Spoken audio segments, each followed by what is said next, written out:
Welcome to the final lesson of the module. We're going to look at weaning off of tracking.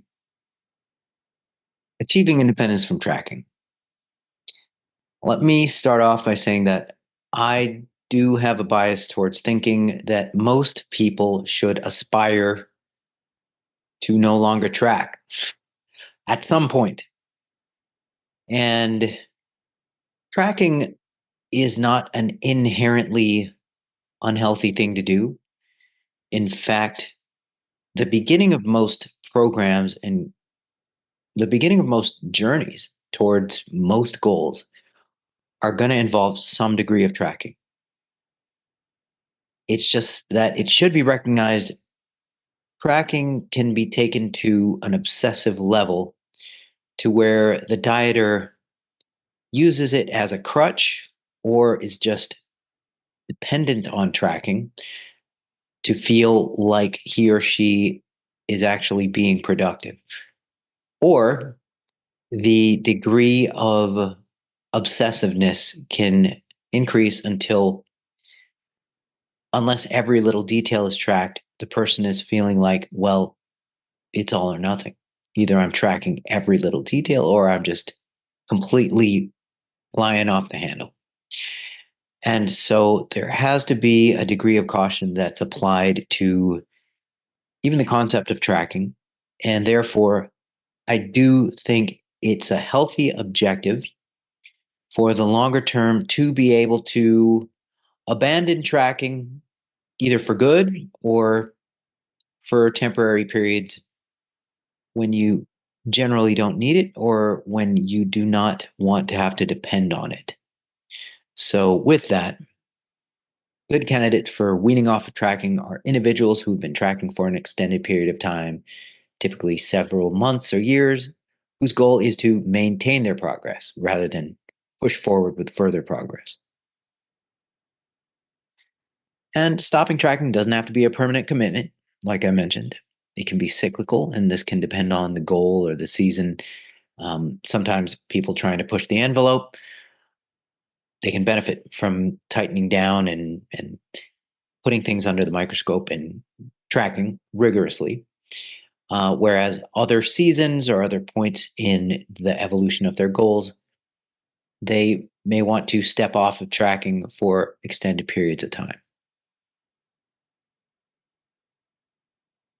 Achieving independence from tracking, a gradual approach can be taken as follows. So, step one is tracking protein and total calories. So, you're stepping down from tracking all the macros of the calories and even tracking fiber. Stepping down from that and just track protein and total calories while keeping carbs and fat flexible.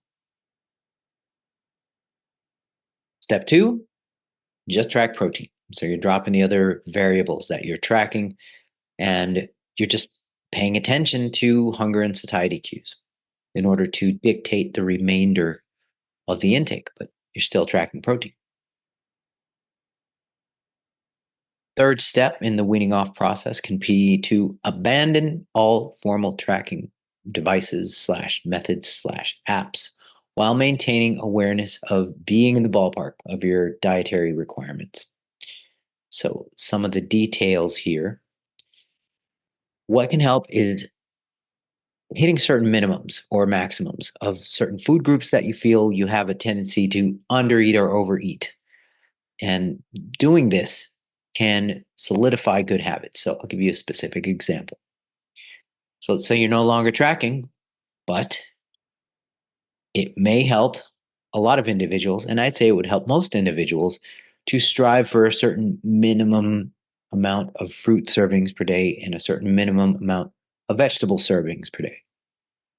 In a typical scenario, that can be somewhere between 2 and 4 for most people.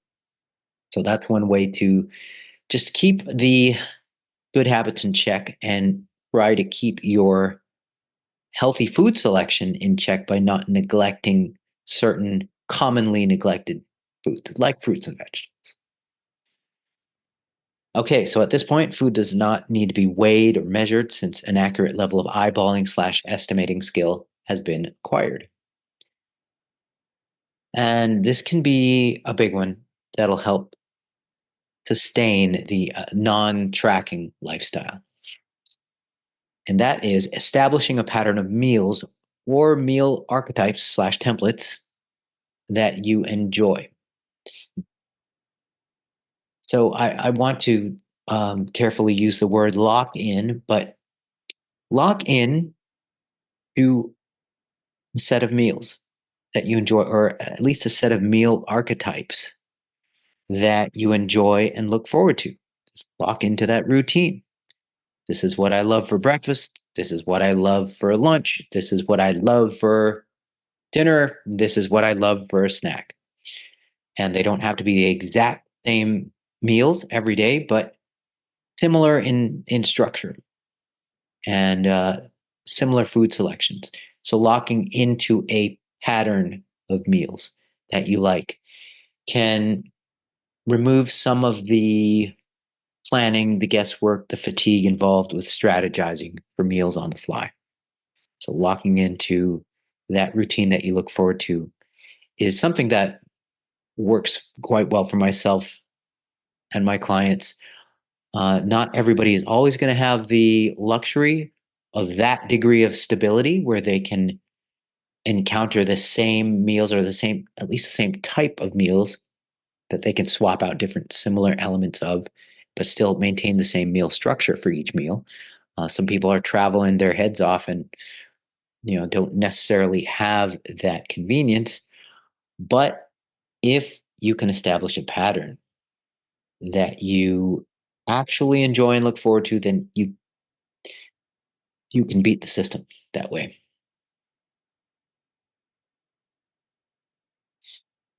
And here's the twist, if you're ready for it. You can just stop tracking. There doesn't have to be a weaning off process. You can, if you're ready, just jump into the deep water. Put down the app. Get rid of the app. Just don't track. Now, people who are good candidates for this are people who have been tracking for long enough to know what ballpark of their requirements are. And so, what I've done numerous times, issue a 30-day no tracking challenge. And so, what you see time and time again, when you challenge somebody to just stop tracking for 30 days, eat sensibly according to hunger and satiety cues, and just eyeball portions. And, make sure you don't neglect things like protein and good food selection. But and I recognize that to a certain degree, people are going to be subconsciously tracking, and it's hard to sort of block that mental process. But you're not using an app, you're not quantifying. You're more just remaining in the ballpark. Okay, so do that for 30 days, see what happens. Almost every time, people will either stay almost exactly the same weight, within a 1% up or down fluctuation. And a lot of the times, they actually lose a a certain amount of weight, a little to a significant amount of weight. It's very rare that you issue the 30-day no tracking challenge to somebody and they gain a significant amount of weight. And that's the big surprise. The big surprise for people is when they stop tracking. They have this preconception that if I stop tracking, it's like letting go of my lifeboat, or it's like taking off my life preserver in the vast ocean. And lo and behold, to their surprise, it's not. The body has an amazing way of just staying the same. So issue that challenge, give it a try. 30-day no tracking, cold turkey no tracking. And I can confidently tell you that in the majority of cases, vast majority of cases, you're just going to see a maintenance of body weight, and you're going to see a subset of people who actually lose a significant amount of weight. So that is the weaning off of tracking process, stepwise, and then that's the twist at the end for those who are brave enough to try it. And Here's the summary of the module. Scope of practice is an ongoing challenge in the nutritional coaching field, and you have to be aware of your state laws. And it's true that this is a new field, especially online coaching. And it is like the Wild West, and the legal frameworks and boundaries are not very firmly established. But as long as you use sound evidence based methods, and as long as you have the proper protection from liability in place, then you'll be fine. You'll be more than fine. You can thrive.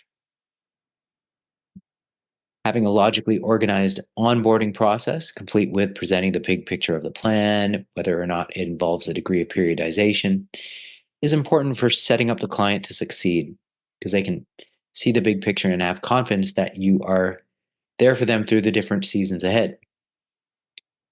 Some of the most important questions are typically missing from the client screening questionnaire or initial interview. And so you have the list of these important questions that people often overlook. So you're free to refer to them when you need to. Both qualitative slash subjective and quantitative slash objective assessment data should be collected for properly assessing initial and ongoing progress. Low tech or simplified assessments like the matrix of progress, the matrix of progress, and also the adherence rubrics. Those things are just low tech, simple, but very effective. Weaning off of tracking is a journey that some of your clients may want to travel, and they can achieve this in a logical, stepwise manner, or they can just jump off the cliff if they're ready for it. And once again, I would mention that I'm biased toward encouraging people to try weaning off of tracking and micromanaging their lives. There's more to life than worrying about how many grams of protein, carbohydrate, and fat you eat every day.